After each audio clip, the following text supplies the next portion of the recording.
Again, good afternoon, and welcome to tonight's free video for futures market, simple futures. So we're looking at the S&P contract here on a daily chart. That's what we got here in front of us, and we're getting the week started here, where we've got a few Fed speakers and that kind of thing this week. Got a few things going on, but really the crux of it is at the end of the week this week on Friday we get the non-farm payroll. The reason I think that's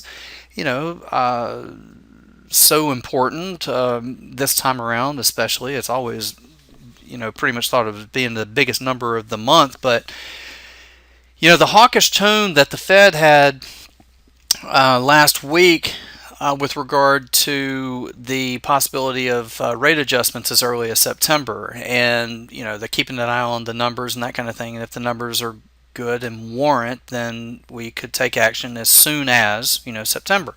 Well, the market has now increased that likelihood and/or priced in from as early last week as low as a 32% probability of that's happening to now upwards an additional 10% into early 42 actually percent probability that happens in September, in excess of 50% by the end of the year, up to 65% by the end of the year.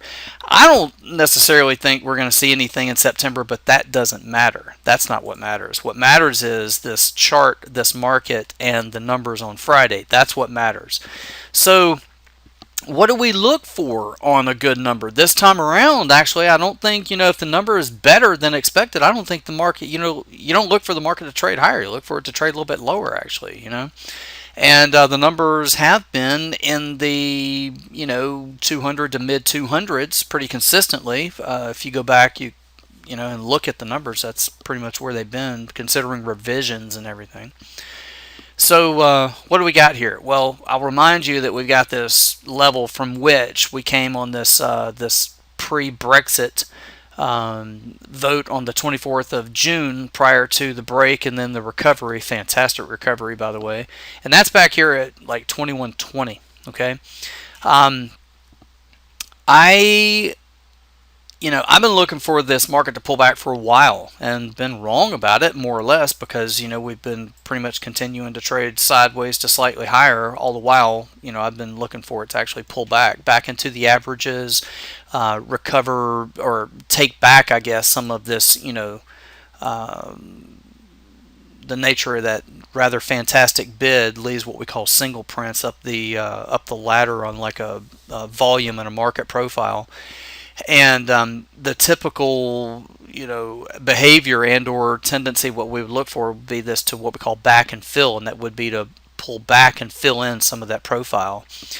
And that's what I've been looking for. So with that, given the fact that there was this tone on Friday, and I'm kind of looking for a little pullback this week.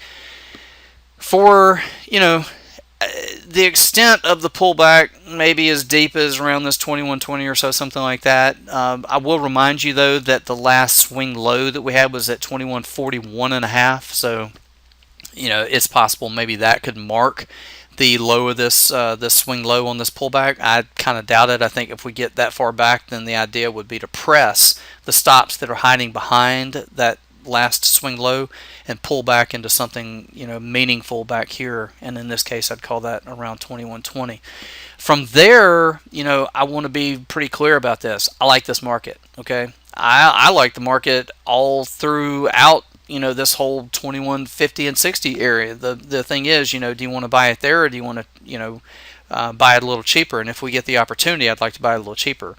And that would be that we buy it on this pullback into this area, and then we look for another leg higher out of the hole, and that's kind of what that's what I'm looking for. So for tomorrow,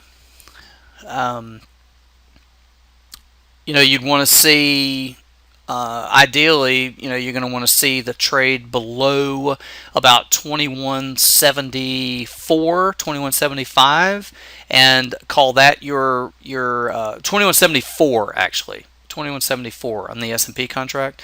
You get below there, you can get bearish.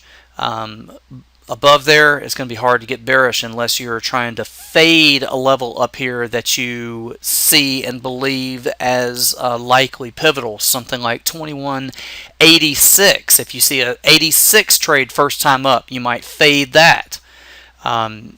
But you need to be guarded in an approach like that. And if it slips through there, you need to be quick about stopping yourself out and just let it go, let it continue on with its uptick.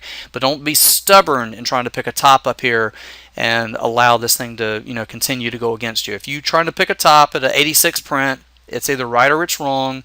If it trades through there, then a couple of handles, stop yourself out and just let it go. If you get first time up and it pivots away from that, then that's good. You get below a 74 print, you got a shot. All right. That's for tomorrow. I hope this helps. I'm going to hop over into the premium video because we got a lot going on over there. We've got gold, got some ideas there in the dollar, the euro, crude, bonds. By the way, the treasuries rolling from their September into their December contracts now, so we have some trade ideas there. And then also over into the continuing and weakening grains as corn slides another 4 cents today, beans down another little bit, as well as wheat. So we had some continuing kind of weakness in a few of those grains. Hope this helps. You guys have good trading. Nice evening, and I look forward to being with you again at the next update. Good night.